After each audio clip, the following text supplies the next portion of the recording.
I came home from vacation to an $8,000 bill from my neighbor for flooding his house. I was still pulling luggage from the trunk when Carl appeared at the end of my driveway. "We need to talk," he said. "Your pipes burst." My sister glanced at me. We'd just driven 12 hours from Florida, sunburned and exhausted, and now Carl stood blocking the path to my front door like he'd been waiting. "What are you talking about?" I said. "Your bathroom," he said, louder now. Water came through the wall into my place. Ruined the drywall, soaked the insulation, the whole thing's a mess. I set the suitcase down. Carl and I had been neighbors for 3 years. We'd traded favors before. He grabbed my packages when I was out of town. I let him borrow my ladder once. When I mentioned the Florida trip, he'd offered to check on the house. I gave him the spare key without thinking twice. "Are you sure it was my place?" I asked. "I'm sure," he said. "I've got photos. The contractor already looked at it. $8,000. My sister made a sound like she'd been punched. I just stared at him. "8,000, I repeated. "That's what it'll cost to fix," Carl said. He held up his phone, swiping through pictures too fast for me to see. "I didn't want to bother you while you were gone, but this is serious. You're gonna need to cover this." I walked past him toward my front door. He followed, still talking, throwing out words like liability and negligence and legal responsibility. I unlocked the door and went straight to the bathroom. My sister stayed in the doorway, arms crossed. The bathroom looked fine. No standing water, no visible cracks, nothing dripping. I checked under the sink, ran the faucet, flushed the toilet. Everything worked. Then I saw it. A damp spot on the baseboard near the tub, maybe the size of a dinner plate. That was it. Carl appeared behind me. "See?" he said, pointing at the spot like it proved everything. "That's barely anything," I said. "It's enough," he said. "Water doesn't just stay on your side, it goes through. My contractor said the damage is extensive." I turned to face him. "I'll get someone to look at it." "I already had someone look at it," he said.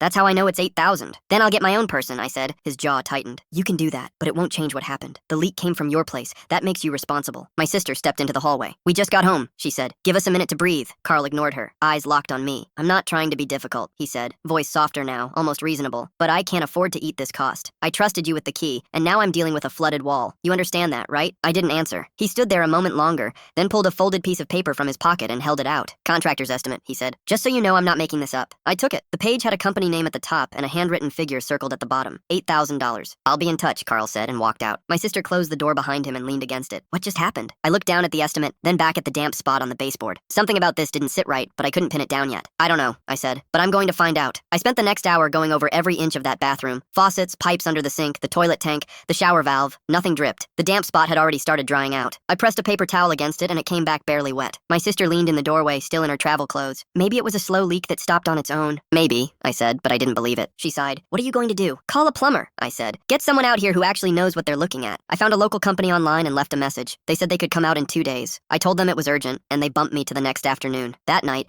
I unpacked in silence while my sister made sandwiches neither of us wanted. We ate standing at the kitchen counter, too tired to sit, too wired to sleep. "You think he's lying?" she asked. "I think something's off," I said. "But why would he lie about water damage? What does he get out of it?" $8,000, I said. She set her sandwich down. "You really think he'd do that?" I didn't answer. Carl had always seemed decent enough, quiet, kept to himself, waved when we crossed paths. But the way he'd been waiting in my driveway, the way he'd followed me into the house, the folded estimate already in his pocket like he'd rehearsed the whole thing, it felt planned. "I don't know what I think yet," I said, "but I'm not writing him a check until I know what actually happened." She nodded, but I could see the doubt in her face. She was the type who'd rather smooth things over than fight. I used to be that way too. The next morning, Carl knocked on my door before I'd even finished my coffee. I opened it halfway. "Just checking in," he said. "Did you get a chance to look at the estimate?" "I'm getting my own plumber out here," I said. His smile tightened. "That's fine, but I'd appreciate it if you didn't touch anything until we get this sorted out. I already had to do emergency repairs on my side to stop the spread." "What kind of repairs?" I asked. "Pulled out the wet drywall, treated for mold, set up a dehumidifier," he said. "My guy said if I'd waited any longer, the whole wall would have been compromised." "When did you do all that?" I stared at him. 3 days ago, I was still in Florida. He'd been in my house with the spare key, seen whatever he'd seen, and instead of calling me, he'd hired a contractor and started repairs. "You should have called me," I said. "I didn't want to ruin your vacation," he said. "I figured I'd handle it and we'd settle up when you got back." "That's not how this works," I said. His expression shifted just slightly. "Look, I'm trying to be reasonable here, but if you're gonna drag this out, I'll have to get my insurance involved, and that's gonna make things complicated for both of us." "Then let it get complicated," I said, and closed the door. I stood there, heart pounding, listening to his footsteps fade down the driveway. My sister appeared from the hallway. "You okay?" she asked. "He did repairs without telling me," I said. "Who does that?" "Maybe he was trying to help," she said, but her voice had no conviction. The plumber showed up the next afternoon, a guy named Rick with a clipboard and a toolbox that looked like it had survived a war. I walked him through everything. The trip, Carl's story, the damp spot that had already dried. Rick spent 20 minutes inspecting the bathroom. He checked the pipes, the fixtures, the seals around the tub. He even pulled up the corner of the linoleum near the baseboard to look underneath. "Well?" I asked. "There's no active leak," he said. "Everything's sealed tight. No cracks, no drips, nothing." "What about the damp spot?" He crouched down and ran his hand along the baseboard. Could have been condensation, could have been a spill. Hard to say without seeing it when it was fresh. But I'm not seeing any sign of a burst pipe or structural failure, so it couldn't have caused flooding in the next unit? Rick stood up, brushing off his knees. "Not from what I'm seeing here. If there was enough water to soak through a wall, you'd have visible damage on this side. Warped flooring, discolored drywall, something. This spot's too small and too isolated." I felt something loosen in my chest. "Can you write that down?" "Sure," he said. "I'll send you a report." He packed up his tools and left. I stood in the bathroom, staring at the spot where the moisture had been. It was completely completely dry now, just a faint shadow on the wood. My sister found me there 10 minutes later. What did he say? No leak, I said. Nothing that would cause what Carl's describing. She exhaled. So what now? Now I tell Carl, I said. But before I could, Carl slipped something under my door. I heard the scrape of paper on tile and found an envelope on the floor. Inside was an invoice. Not an estimate this time, but an invoice. Dated and itemized. Emergency water extraction, drywall replacement, mold remediation, labor. The total came to $8,200. At the bottom, in Carl's handwriting, payment due within 15 days to avoid legal action. My sister read it over my shoulder. He raised the price. By $200, I said. Maybe you should just pay him, she said quietly. I know it's not fair, but if he's threatening to sue, he's bluffing, I said. You don't know that. I folded the invoice and set it on the counter. I'm not paying for damage that didn't happen. She looked at me for a long moment, then nodded. Okay, but be careful. That night, I lay awake replaying every conversation, every detail. The damp spot that was too small. The repairs Carl claimed he'd done without asking. The estimate that turned into an invoice overnight. The way he'd been waiting in my driveway like he knew exactly when I'd be home. But I wasn't going to make it go away. Not anymore. The next morning, I woke up to find another envelope under my door. This one had a sticky note attached. Final notice. Don't make me take this further. Inside was the same invoice, but now there was a second page. A typed letter on plain paper claiming Carl had consulted with a structural engineer who confirmed the water damage originated from my unit. No name, no signature, no company letterhead. Just a paragraph of technical-sounding language about moisture patterns and wall saturation. I read it twice, then set it down next to the others. My sister had already left for work. The house quiet except for the hum of the refrigerator. I made coffee and sat at the kitchen table, staring at the stack of papers Carl had been building. The knock came around 9. I didn't get up. Carl knocked again, harder this time. Then I heard his voice through the door. I know you're in there. We need to talk about this. I stayed in my chair. I'm trying to be reasonable, he called out. But if you keep ignoring me, I'm gonna have to protect myself. I took a sip of coffee and waited. After a minute, his footsteps retreated. I watched through the window as he crossed back to his townhouse, glancing over his shoulder twice before going inside. My phone buzzed. A text from my sister. Everything okay? Fine, I typed back. But it wasn't fine. Carl had knocked on my door 6 times in 3 days. He'd left 4 separate envelopes, and now he was implying he had expert backing, even though the letter looked like something he'd typed himself. I called Rick, the plumber. Hey, I said when he picked up. You sent that report yet? Sent it yesterday, he said. Should be in your email. I pulled it up while he was still on the line. 2 pages, clear and professional, with photos of the pipes and a summary stating no evidence of leaks or structural failure. At the bottom, his signature and license number. This is perfect, I said. Thanks. No problem. Let me know if you need anything else. I printed 3 copies and put one in a folder. Then I sat back down and reread Carl's fake engineer letter. The phrasing was vague, the claims broad, nothing specific, nothing verifiable. Just enough to sound legitimate if you didn't look too close. That afternoon, Carl caught me in the driveway as I was getting the mail. He must have been watching from his window because he was outside within seconds of me stepping out. Got a minute? He asked, walking toward me with a folder in his hand. Not really, I said. This won't take long. He opened the folder and pulled out a glossy photo of his bathroom wall. The drywall torn open, insulation visible behind it. See this? That's what I'm dealing with. My contractor said if we don't get this handled soon, the mold's gonna spread into the framing. I looked at the photo. It was recent, the lighting harsh and bright, clearly staged. When was this taken? 2 days ago, he said. After you already did the repairs you billed me for? His jaw tightened. I had to open it back up to document the damage, for the insurance. You said you already pulled out the wet drywall, I said. I did, he said, but there's more damage underneath. That's what I'm trying to show you. Then show your insurance, I said. I am, he said, but they need a statement from you confirming the leak came from your unit. I stared at him. There was no leak. My engineer says otherwise. Then have your engineer call me, I said, and walked back inside. I locked the door and stood there, breathing hard. My hands were shaking, not from fear, but from the sheer audacity of it. He wasn't just lying anymore. He was building a case, fabricating evidence, trying to corner me into admitting fault. That evening, my sister came home and found me at the kitchen table,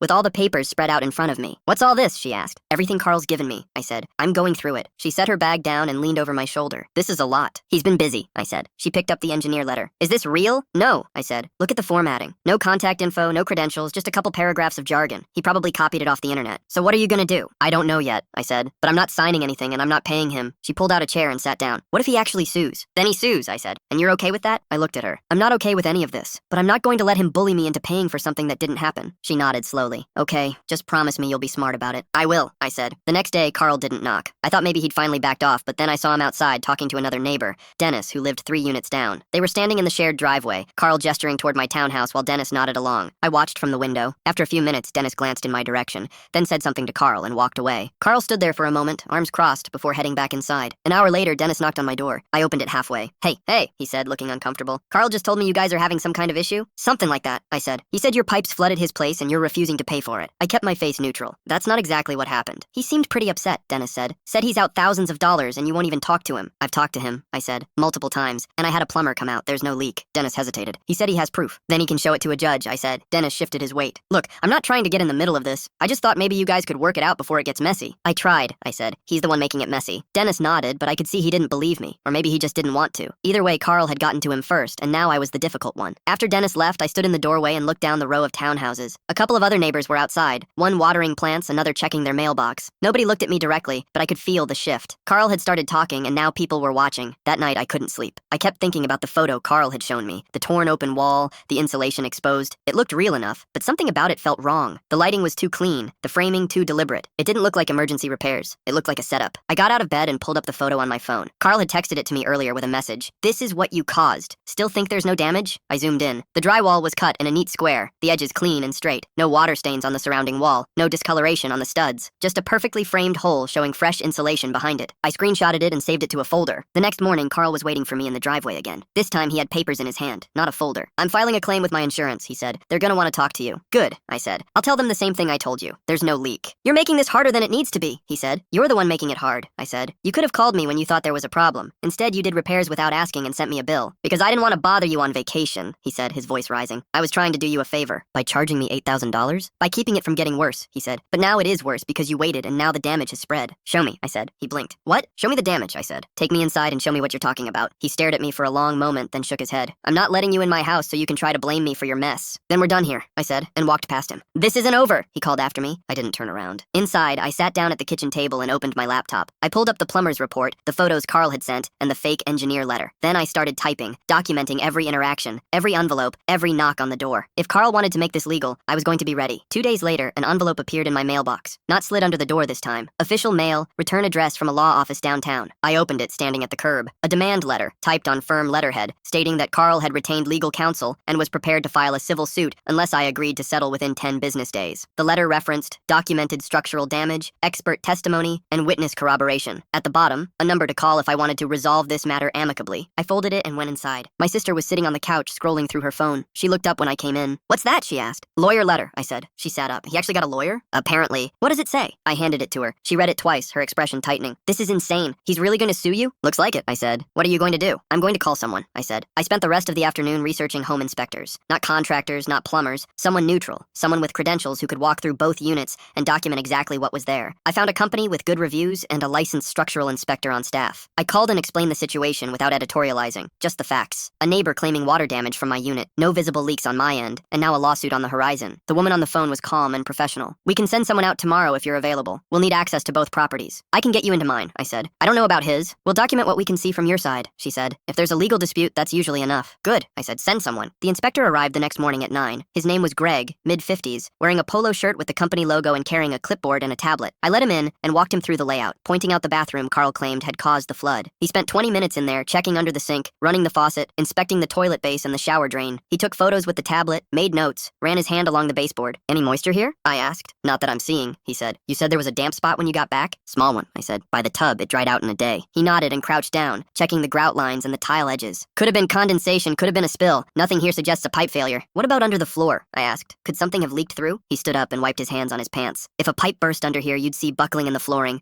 staining on the drywall, warping around the fixtures. This is clean." "So no leak," I said. "Not from what I'm seeing," he said. "But let me check the rest of the unit." He went through every room, inspecting walls and ceilings, checking outlets and baseboards. He opened the cabinet under the kitchen sink, ran water in the guest bathroom, looked behind the water heater in the hallway closet. Methodical, thorough, taking photos of everything. After 40 minutes, he came back to the living room where I was waiting. "Everything looks fine," he said. "No signs of water damage, no active leaks, no pressure issues in the lines. Your plumbing's in good shape." "What about the neighbor's claim?" I asked. He glanced toward the shared wall. "Can I see the outside?" I took him out through the front door and around to the side of the building where our units connected. He studied the exterior wall, the foundation, the drainage slope. Then he walked over to Carl's side and looked at his exterior wall from the driveway. "His bathroom's on the other side of that wall?" he asked, pointing. "That's what he said," I answered. Greg took more photos, zoomed in on the siding, checked the gutters above. No visible water staining, no cracks, no settlement. If there was major water intrusion, you'd expect to see some exterior evidence. "So what does that mean?" I asked. He lowered the tablet. "It means if there's moisture in his wall, it didn't come from a catastrophic pipe failure on your side. Could be a dozen other things. His own plumbing, condensation, a roof issue, even something as simple as water poured during construction or cleaning. But based on what I'm seeing here,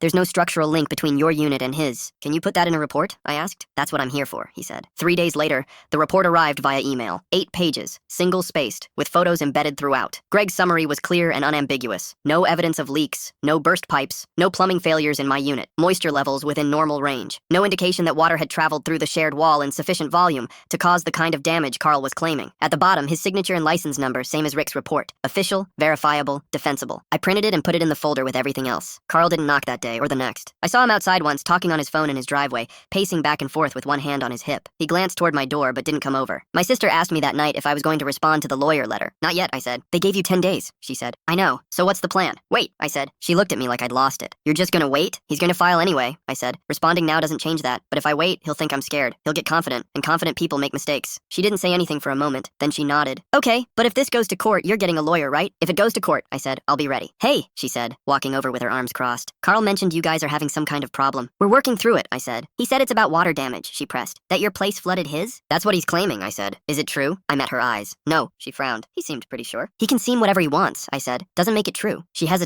then shrugged. Well, I hope you guys figure it out. It's weird having all this tension in the complex. I didn't respond, just got in my car and left. That afternoon, I got a text from an unknown number. This is Carl's attorney. We haven't received a response to our demand letter. Please contact our office to discuss settlement terms. I stared at the message, then deleted it. An hour later, another text. Failure to respond will result in legal action. This is your final opportunity to resolve this outside of court. I blocked the number. That night, I heard Carl's voice outside, loud enough to carry through the walls. He was on his phone again, talking to someone, his tone sharp and insistent. I couldn't make out full sentences, but I caught fragments. 8,000. Property damage. Refuses to cooperate. I turned the TV up and kept working on my documentation, adding Greg's report to the timeline, cross-referencing dates and claims. The lawsuit arrived 2 weeks later. Not a letter this time. An actual court summons, delivered by a process server who knocked on my door at 7 in the morning. I signed for it, closed the door, and opened the envelope. The complaint was 12 pages long. Carl was suing for 8,000 in damages, plus legal fees, plus compensation for emotional distress and loss of property use. The narrative was elaborate, claiming I had been negligent in maintaining my plumbing, that I had refused to cooperate with reasonable repair efforts, and that I had shown willful disregard for his property. Attached were photos of the torn open wall, an itemized invoice from a contractor I'd never heard of, and a statement from someone named Victor Ruiz, described as a structural consultant, claiming the water damage was consistent with a pipe failure originating from the adjacent unit. No contact information for Victor Ruiz. No company name,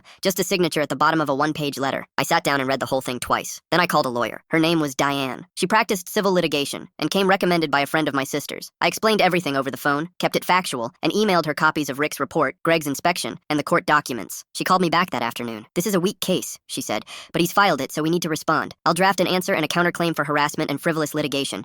We'll attach your inspector's report and let the court sort it out. How long will this take? I asked. Depends, she said. Could be a few months. Could be longer if he drags it out. But based on what you've sent me, I don't think this gets past a hearing. His evidence is flimsy, and your documentation is solid. Good, I said. One thing, she added. Don't engage with him. Don't respond to texts. Don't talk to him in the driveway. Don't let him bait you into anything that could be used against you later. I won't, I said. And if he contacts you directly, forward it to me. Everything goes on the record now. I hung up and sat there staring at the summons on the table. Carl had pushed this all the way to court. He'd hired a lawyer, fabricated evidence, and bet everything on me folding. I wasn't going to fold. Diane filed the response 3 days later. I didn't see it before it went in, just got a copy in my email with a short note saying everything was submitted, and we'd hear back once the court scheduled a hearing. I read through it that night. Clean, factual, no emotion. It denied every claim Carl made, cited both Rick's and Greg's reports, and included a counterclaim for harassment, legal costs, and damages related to false accusations. At the end, a request for the case to be dismissed with prejudice. I printed it and added it to the folder. I didn't think much of it until I got home that evening and saw him outside, standing in his driveway with his phone pressed to his ear. He was facing away from me, one hand gesturing while he talked. I couldn't hear what he was saying, but his posture was tense, shoulders tight, head down. I went inside and closed the door. An hour later, I heard water running, not from my unit, from his. I paused in the kitchen, listening. The pipes hummed faintly through the shared wall, the way they always did when someone ran a faucet or flushed a toilet. But this wasn't a faucet. It was steady, continuous, the low rush of a shower. I walked over to the wall and stood there, just listening. The water kept running. 5 minutes, 10. Then the pipes shuddered slightly as it shut off, and a moment later I heard the faint whir of a bathroom fan kicking on. I pulled out my phone and opened the voice memo app, held it up near the wall and hit record. The fan was still running, a low mechanical hum that carried through the drywall. I let it record for 30 seconds, then stopped it and saved the file. Carl was using his bathroom, the same one he'd claimed was destroyed, the same one he'd photographed with the wall torn open and moisture stains running down to the baseboard. I sat down on the couch and replayed the recording, making sure it was clear enough. It was. You could hear the fan, faint but unmistakable, cycling in the background. I saved it to a folder on my phone labeled Evidence and left it there. The next morning,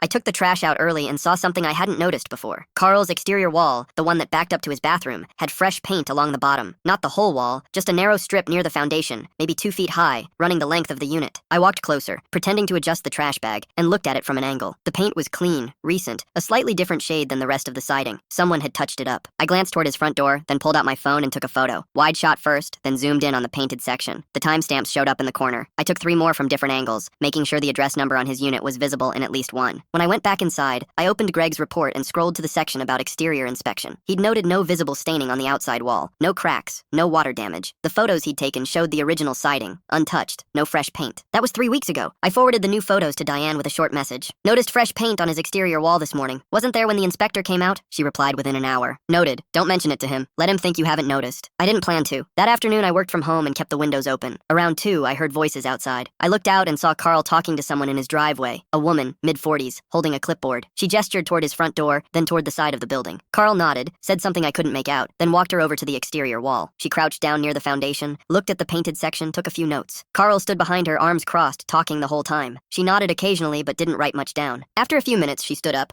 said something else, and handed him a business card. He shook her hand, watched her walk to her car, then went back inside. I waited until her car pulled away, then Googled the name on the side of her vehicle. It was a real estate appraisal company. He was getting his place appraised. I leaned back in my chair and stared at the ceiling. Carl was already thinking about selling, or refinancing. Either way, he was acting like this lawsuit was a done deal, like the money was already in his account. I opened my email and scrolled through the thread with Diane. At the bottom of her last message, she'd included a line I'd skimmed over the first time. Discovery phase begins once the hearing is scheduled. Be prepared to submit all documentation and evidence at that time. I pulled up Greg's full report again and read through the section I'd only glanced at before. The part about moisture analysis. Surface staining observed on interior wall of adjacent unit, visible in photographs provided by plaintiff. Pattern consistent with water applied from above or from within the wall cavity, not indicative of pressurized leak or pipe failure. No corresponding moisture detected in adjoining structure. No evidence of water migration through shared wall assembly. I read it twice. Then I highlighted it and copied it into a separate document. Greg hadn't just said there was no leak. He'd said the water stains in Carl's wall looked like they'd been put there on purpose. Poured, not leaked. I sat there for a long time staring at that paragraph. Carl had staged it, torn open his own wall, poured water down the inside, taken photos, and built an entire case around a flood that never happened. And now he was using his bathroom like nothing was wrong. Showering, running the fan, painting over the evidence on the outside. I closed the laptop and looked at the folder on the table. Rick's report, Greg's report, the timeline, the photos, the recordings, everything lined up. Everything pointed to the same conclusion. Carl had lied, and he was betting I wouldn't figure it out in time. I picked up my phone and opened the voice memo again, played it back one more time just to be sure. The fan hummed in the background, steady and clear. I texted Diane. He's using the bathroom he says is destroyed. I have audio. 3 dots appeared immediately. Then her response. Send it, and don't delete anything. We're going to need all of it. I forwarded the file and put the phone down. Outside, Carl's truck pulled into the driveway. I heard the door slam, heard his footsteps on the pavement, heard his front door open and close. The complex was quiet after that. No knocking, no shouting, no envelopes under the door. Just waiting. I went back to the kitchen and made dinner, the folder still sitting on the table where I'd left it. I didn't open it again. Didn't need to. I knew what was in there, and soon so would the court. The hearing notice came in the mail on a Tuesday. Small envelope, county seal in the corner, typed address label. I opened it standing in the kitchen and read it twice. Superior Court, Civil Division. 2 weeks out, 10 in the morning, courtroom 4B. I set it on the table and stared at it for a minute, then texted Diane. Got the date? She replied fast. Good. I'll be there. Bring everything. I didn't need to ask what she meant. The next 2 weeks moved slowly. I went to work, came home, kept my head down. Carl's truck stayed in his driveway most evenings, but I didn't see him outside much. No more knocking, no more envelopes. Just the occasional sound of his front door opening and closing, footsteps on pavement, the low rumble of his engine starting up in the morning. I kept the folder on the table and added the hearing notice to the top. Every few days I'd flip through it, making sure everything was still there. Rick's report, Greg's report, the photos, the recordings, the timeline I'd written out in my own handwriting, dates and events lined up in order. Diane called the night before the hearing. You ready? I think so. Don't overthink it.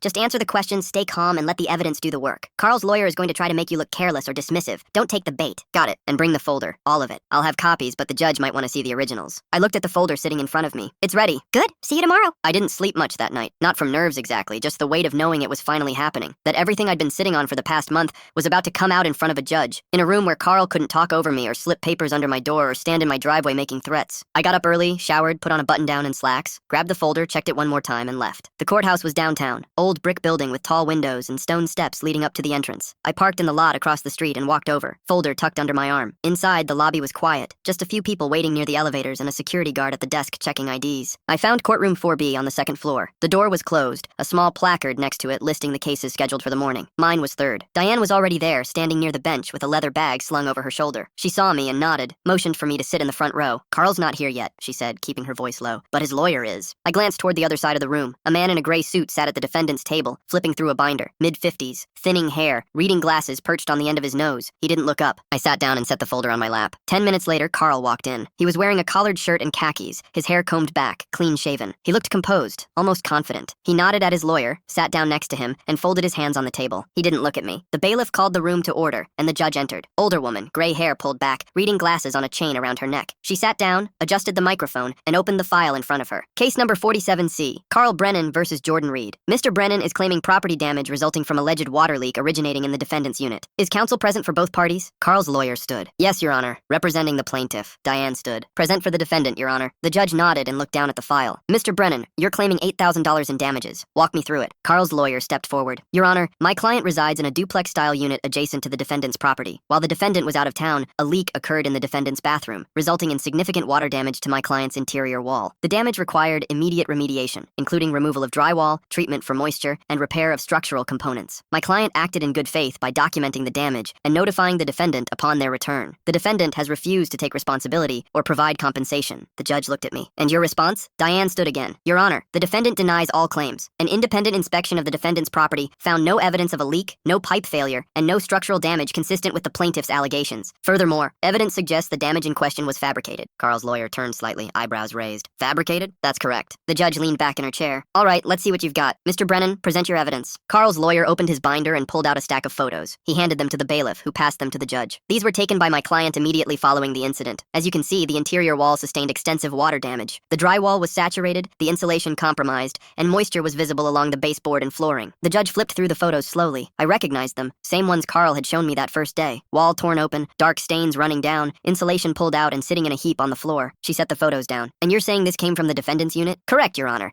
The shared wall connects directly to the defendant's bathroom. The leak originated there and migrated through the wall assembly into my client's unit. Do you have documentation from a licensed plumber or contractor confirming the source of the leak? Carl's lawyer hesitated, just for a second. My client obtained a verbal assessment from a contractor who inspected the damage and confirmed it was consistent with a bathroom leak. Verbal. Yes, Your Honor. The contractor provided an estimate for repairs, which totals just over $8,000. The judge looked at the file again. Is that estimate in the record? Yes, Your Honor. She pulled out a sheet of paper, scanned it, then set it aside. Ms. Caldwell, your turn. Diane stood and walked forward, pulling a bound document from her bag. Your Honor, the defendant hired 2 independent inspectors to assess both properties. The first, a licensed plumber, inspected the defendant's unit and found no leaks, no pipe damage, and no evidence of water intrusion. The second, a certified home inspector, conducted a full structural analysis and determined that the moisture pattern in the plaintiff's wall was inconsistent with a pressurized leak. His findings suggest the water was applied manually, not the result of a plumbing failure. She handed the document to the bailiff. This is the full report from the second inspector, including photographs, moisture readings, and a detailed analysis of the wall assembly. It's signed, dated, and notarized. The judge took the report and opened it. The courtroom was silent. I watched her flip through the pages, pausing on certain sections, going back to compare them with Carl's photos. Carl shifted in his chair. His lawyer leaned over and whispered something to him. Carl shook his head slightly, jaw tight. The judge looked up. Mr. Brennan, according to this report,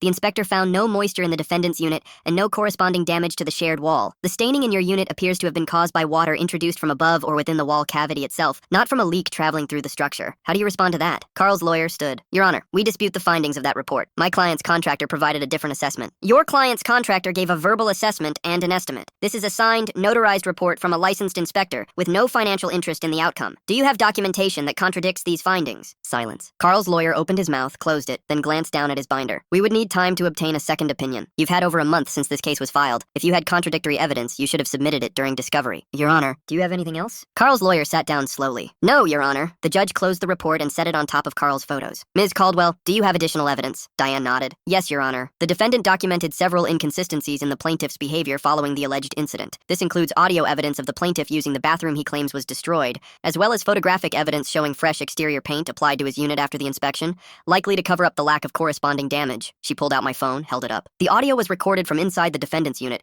and clearly captures the sound of a bathroom fan running in the plaintiff's unit. The recording is time-stamped and can be verified. The judge gestured for the bailiff to take the phone. Diane handed it over, and the bailiff brought it to the bench. The judge pressed play. The courtroom filled with the faint mechanical hum of Carl's bathroom fan, low and steady, cycling in the background. She let it play for 15 seconds, then stopped it, looked at Carl. Mr. Brennan, is this your bathroom? Carl didn't answer right away. His lawyer leaned over again, whispered something. Carl cleared his throat. I had the repairs done. That's why it's functional. When were the repairs completed? Another pause. A couple weeks ago. And you didn't disclose that to the court? I didn't think it was relevant. The judge's expression didn't change. You're suing for $8,000 in damages to a bathroom you've already repaired and are actively using, and you didn't think that was relevant? Carl looked down at the table. The judge set my phone aside and picked up the photos Diane had mentioned, the ones showing the fresh paint on Carl's exterior wall. She studied them for a moment, then looked back at the report. According to the inspector's findings, there was no exterior staining or damage visible on your unit at the time of his visit. These photos, taken 3 weeks later, show fresh paint applied to the lower section of that same wall. Can you explain that? Carl's lawyer stood. Your Honor, my client performed routine maintenance on his property. That's not evidence of wrongdoing. Routine maintenance that coincidentally covers the exact area where water damage should have been visible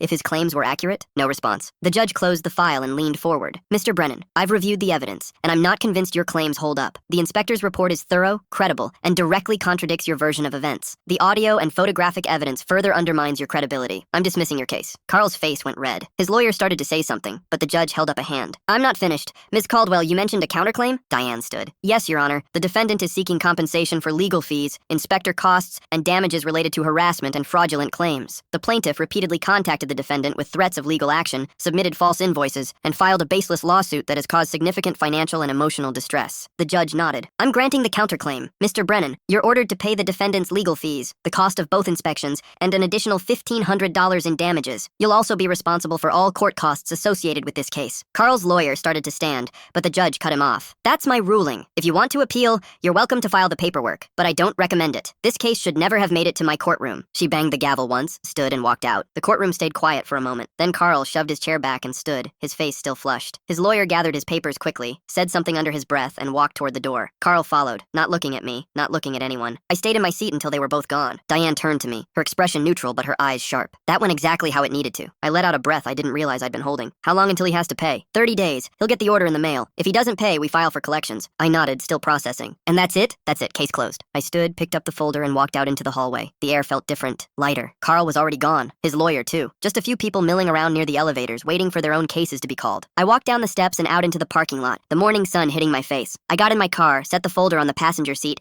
and sat there for a minute, hands on the wheel. It was over. I started the engine and pulled out onto the street, heading home. The for sale sign went up 3 weeks later. His truck was gone, blinds drawn, no lights on inside. I carried the bags in, set them on the counter, and looked out the kitchen window. The sign swayed slightly in the breeze, but the house behind it looked hollow, empty. Over the next few days, I saw the realtor a few times. Middle-aged woman in a blazer, unlocking the front door for showings, walking couples through the rooms. Carl never came back. Not once. I mowed the lawn that weekend. Same strip along the fence line where Carl used to park his truck and glare over at my side. The grass had grown in thick, no dead patches, no flooding, just green. A young couple showed up the following Tuesday, early 30s, holding hands, peering through Carl's front window, while the realtor fumbled with the lockbox. They looked excited, nervous. I was pulling weeds near the driveway when the woman walked over, smiling. Hi, we're thinking about putting in an offer. Is this a good neighborhood? I straightened up, wiped my hands on my jeans, and glanced at Carl's house. Dark windows, silent. It's getting better, I said. She nodded, said something about the layout being perfect, hand walked back to her partner. I finished the weeds, went inside, and poured a glass of water. Stood at the sink looking out at the yard, the fence, the quiet street. Carl tried to drown me in lies and paperwork, and all he managed to do was flood himself out. The sign stayed up for another week, then it was gone.